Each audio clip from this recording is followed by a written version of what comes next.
नाजरीन अस्सलाम वालेकुम। आज की वीडियो में हम जानेंगे कि रेशम के कीड़े से रेशम कैसे हासिल किया जाता है और इसको किस तरह से बड़े पैमाने पर पाला जाता है। ये सब कुछ आज हम इस वीडियो में जानेंगे और वीडियो को लास्ट तक जरूर देखिएगा क्योंकि आज की वीडियो बहुत ही खास होने वाली है। सिल्क का कपड़ा कम से कम 5000 साल पहले चाइना में बनना शुरू हुआ और फिर धीरे धीरे इसकी मांग बढ़ने लगी। रेशम का धागा रेशम के कीड़े से पैदा होता है और वो अपनी कोकोन्स बनाते हैं। रेशम पैदा करने के लिए बहुत से एशियन ममालिक में तिजारती पैमाने पर रेशम के कीड़े की पैदाइश व अफजाइश की जाती है। सिल्क से बनी बहुत सी चीजें हम रोजाना इस्तेमाल करते हैं। फीमेल सिल्कवर्म एक ही बार में 400 से 500 तक अंडे देती है और फिर मर जाती है। ये अंडे बहुत छोटे छोटे होते हैं जो कि आसानी से नजर नहीं आते और तकरीबन 2 हफ्ते बाद अंडों में से बच्चे निकल आते हैं जिन्हें लार्वा कहते हैं। लार्वा शहतूत के पत्तों को मुस्तकिल खाता रहता है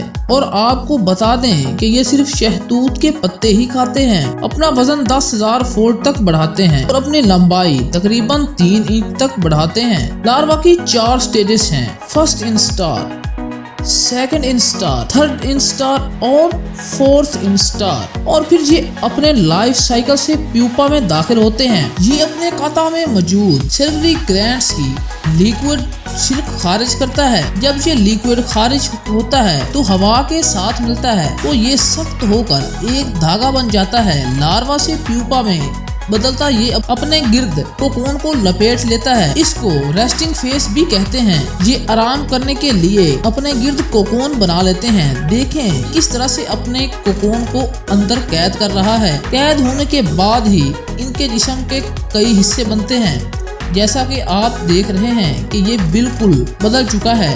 प्यूपा को मारने के लिए कोकोन को 3 मिनट तक उबाला जाता है इससे पहले कि एक मौत में तब्दील हो जाए, क्योंकि अगर कोकोन से बाहर आते हैं तो सिल्क इनमें से कम निकलेगा। साफ बात है कि प्रॉफिट भी कम होगा। मौत से कोकोन को बाहर आने दिया जाता है ताकि दोबारा अंडे हासिल किए जा सके। कोकोन को ज्यादा उबालने से चिपचिपा प्रोटीन जो इसे जोड़े रखता है वो पिघल जाता है, जिससे बना हुआ धागा खोलने में आसानी होती है।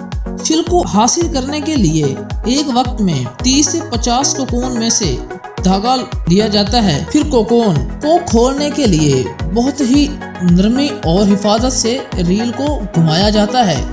एक रील बनाने के लिए 2 से 3 हजार कोकोन की जरूरत पड़ती है। कोकोन को खोलना एक बहुत ही वक्त तलब काम है। एक नॉर्मल धागा 100 प्रोफेशनल रील जैसा हो सकता है। फिर धागे को ब्लीच किया जाता है ताकि थाटक को अच्छे से अपने अंदर अब्जॉर्व कर सके। इसके बाद वो रेशमी कपड़ा बनाने वाली फैक्ट्रीज में एक्सपोर्ट कर दिया जाता है और पाकिस्तान में लोग इसको घरों में भी पालते हैं और नफा बख्श कारोबार करते हैं। उम्मीद करता हूँ कि आज की ये वीडियो आपको पसंद आई होगी। अगर आपने अभी तक हमारा चैनल सब्सक्राइब नहीं किया तो सब्सक्राइब कर लें ताकि आने वाली ऐसी वीडियोस आप तक आसानी से पहुंच सकें।